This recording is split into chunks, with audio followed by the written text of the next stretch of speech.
What's up, guys? Johnny here with Team Legit, and I'm here with Don. Don is the investor of this quadcopter, the DJI Inspire 1. So we got this to do a review along with Don. He's ultimately going to end up with it. Don is a fisherman. He likes to go up into the lakes and do some fly fishing and things like that. He got this to make some cool videos and get some shots of him and his buddies fishing up in the lakes. We literally just pulled it out of the car. We pulled it out of the box. We put the props on, and we're going to do the Maiden Flight. A couple things to note real quick. We tried to activate the Inspire 1 with the iOS app, and currently it did not work. There's some issues, I think, with DJI and the iOS app, but we got my trusty Android here, and with the Android device, it fired right up, and it worked right away. The app and the latency and everything seemed really good on the Android device. All right, let's get this thing in the air. Let's fly this bad boy. All right, so what we're going to do now is I'm going to actually put my phone on silent because we don't want to get any interruptions here. So we powered on the Inspire 1. We powered on the transmitter. Powering on is as simple as hitting the power button on the battery and then holding it down about a second after for 2 seconds. Powers on. Same thing with the transmitter. And let's go ahead and stick my Note 4 in there. Okay. We're going to... And it is not required for you to have your phone. Ooh, fancy. Now you can put the camera on it.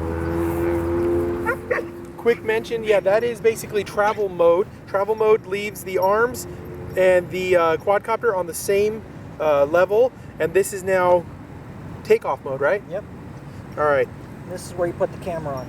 Okay, good deal. So a couple different things we've noticed on the transmitter, and we're learning as we go too. It's got a couple different modes. This is the, I believe, iPhone mode, so it can hold the iPhone. Right. If you have any larger devices, you would put it here. Since we're running the Note 4, I believe actually the Note 4 should fit. No, it doesn't fit there. So I think we're gonna have to run the slightly smaller configuration. You pull out these two little tabs right here, and then we lock that in there, and it's nice and snug. All right, okay, so now let's go ahead and pop the MHL cable into the phone. It'll say connected as an installer. You want to go and make sure on your Android device that USB debugging is activated. It is activated on mine. As you can see, it's here. When you click on it, it'll have little settings tab, so you'll want to make sure that you get the USB debugging activated. Okay, so that's done. Let's go ahead and fire up the app. It's the DJI Pilot app.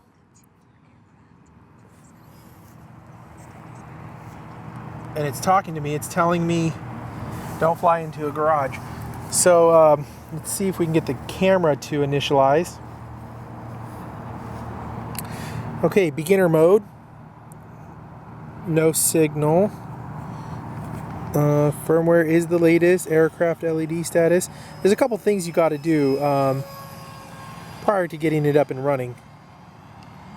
All right, one thing's for sure is we just got the Inspire. We're getting ready to do the Maiden Flight. It is drawing a lot of attention. People are already showing up, and they know exactly what it is. So if you don't know what that is, you're probably just getting into the hobby or you've been snoozing. All right, you ready for the takeoff? Let's do this Maiden Flight. Okay. Flight sequence is the same as before with all the other stuff. Push the two sticks together. It activates. Does its little locking sequence. Takeoff mode. And now we're up. We are in beginner mode, so it's going to be slightly docile with everything. One thing I'm not liking is the low light situation. I don't know if we can change that. It's about 5 o'clock, cloudy day, and it's really dark.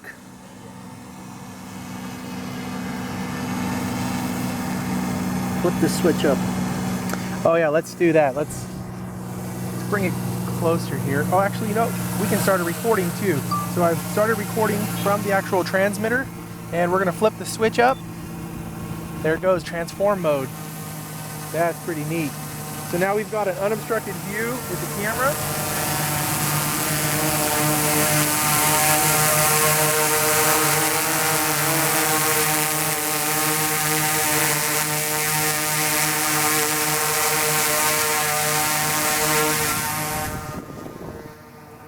There we go. That's pretty neat. You've got the camera activated. We've got it tilted down a little bit. Now that I've actually moved it down, I can actually see a little better.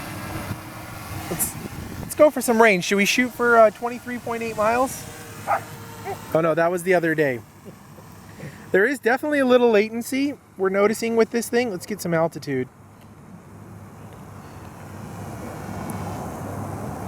I'm gonna start panning to the left. There is a little bit of latency. I mean, this is mainly a camera. It's a flying camera. It's not meant for FPV. It's not meant for racing. But that HDMI quality is really nice.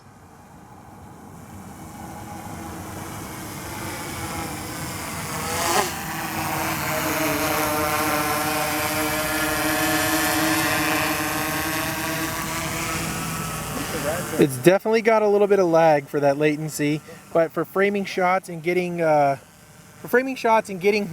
goal, it definitely does the trick. See, we got two spectators walking over here. This is pretty neat. I'm actually really impressed. What I think we should do is, what do you think if we land it and take it out of beginner mode and see what this baby can do? Yeah, sure. See if we can get it into hot rod bring the mode. gear down.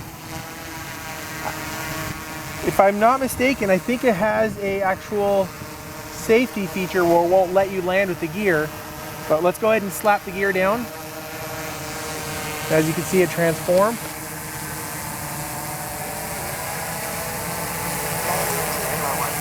It's got a really nice feedback to let you know what position it's in. All right, let's bring it down. It's very docile.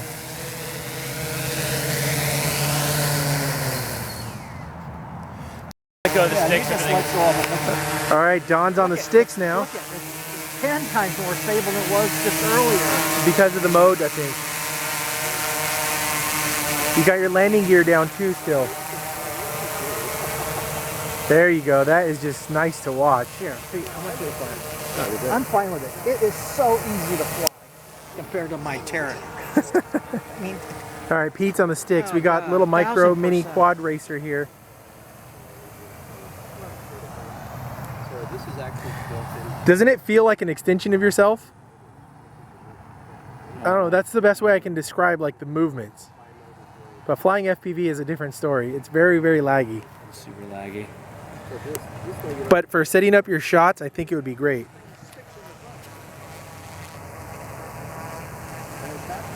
And your pitch controls right here on the your left index finger.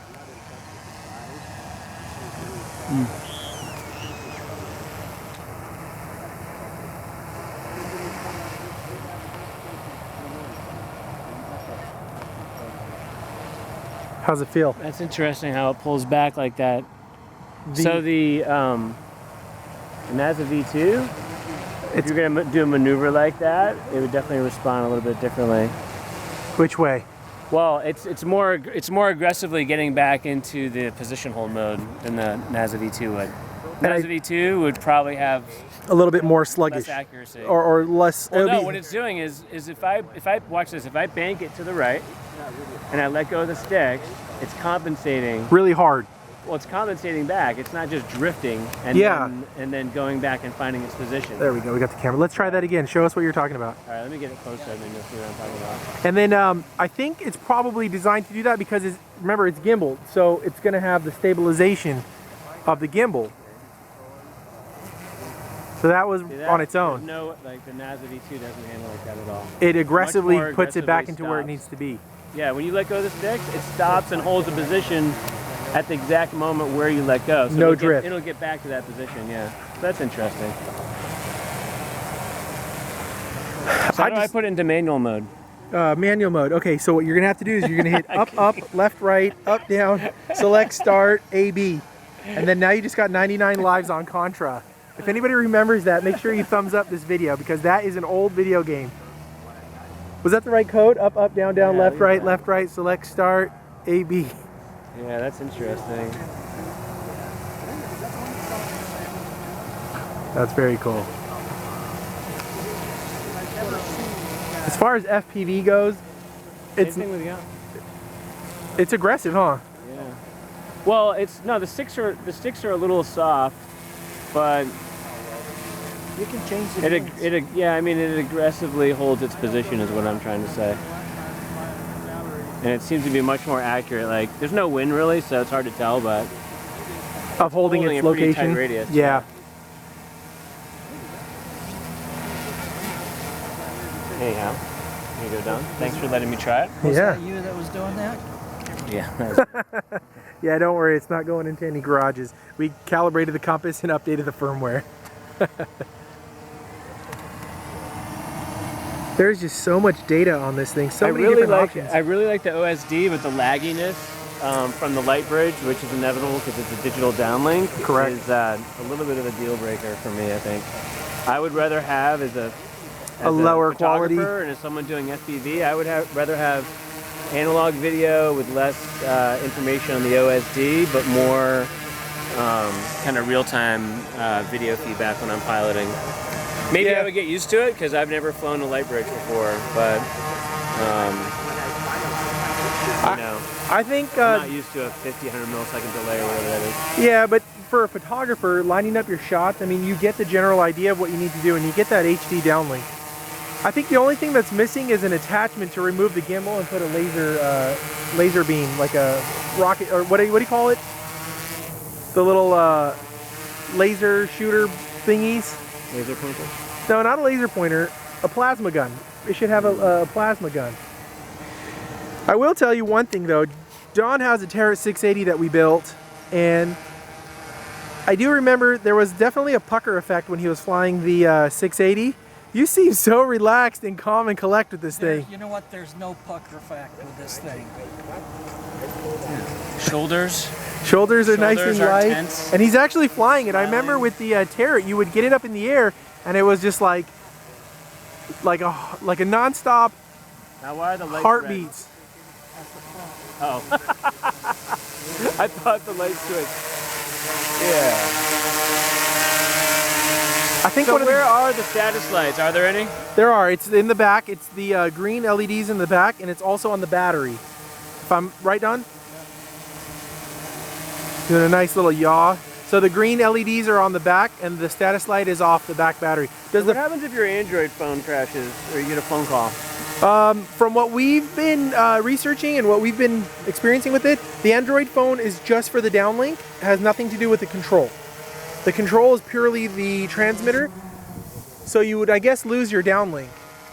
So If you're out far away and whatnot and you have a downlink, I guess you would hit return to home and hope it's it just works. displaying the video and all the rest of the data. Exactly. It's just a display. That's all it is. It has nothing to do with the flight controller or anything you need. No. Everything you need to control and land the aircraft Is on the is transmitter, happening on the and then transmitter. also they have a nice little button right here. It says home. You just hit that and it'll do its return to home. I don't want to try it out here today because there's some people and we didn't lock the home Let's do the position. return to home. Oh, you didn't?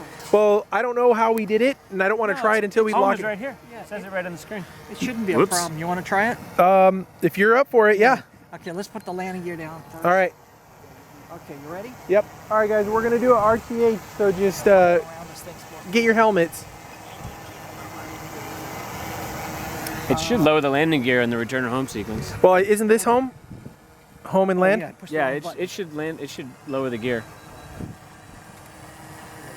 Okay, it's flashy. Landing. All right, let's see what it does.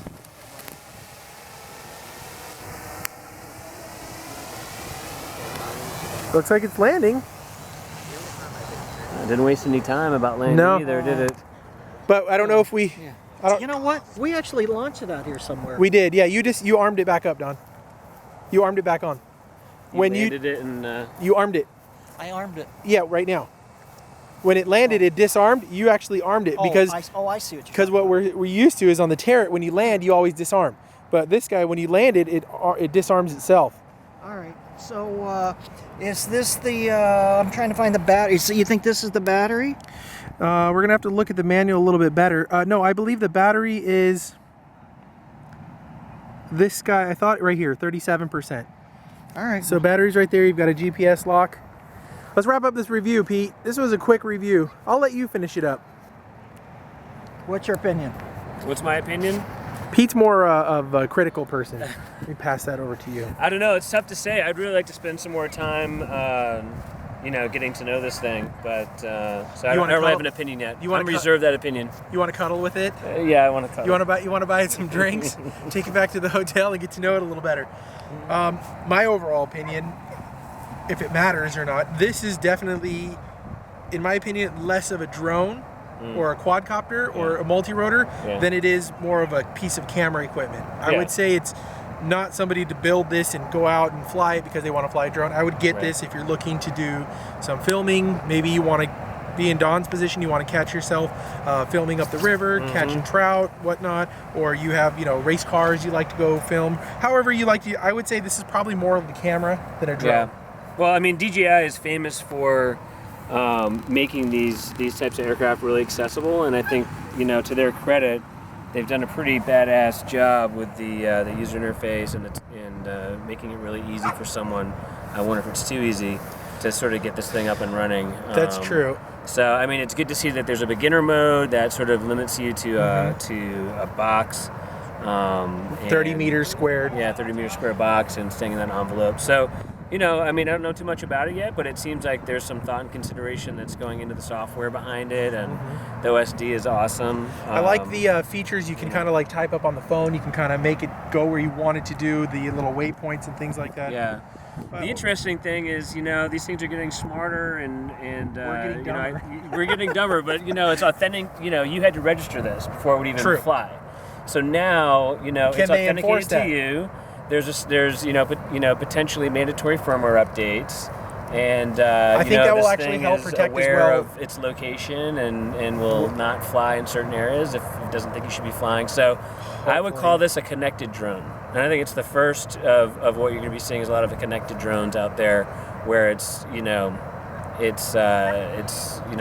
to be more dependent as well as exactly dependent on the internet.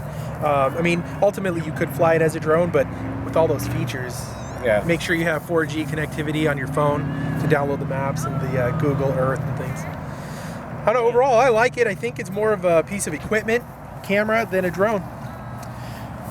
Guys, if you like seeing these reviews and you guys like us trying, new and the latest equipment, bringing them out, showing them to you guys, make sure you guys click the like button to stay up to date.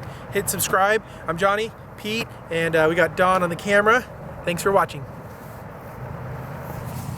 What kind of flack have you guys seen with FAA, and not so much FAA, but with people like ordinary people coming in and picking up one of these just right out of the box and getting themselves in sticky and hairy situations, crashing into buildings in large populated areas, or flying in areas where they probably should use common sense and not fly? What kind of flack have you guys been getting as the company?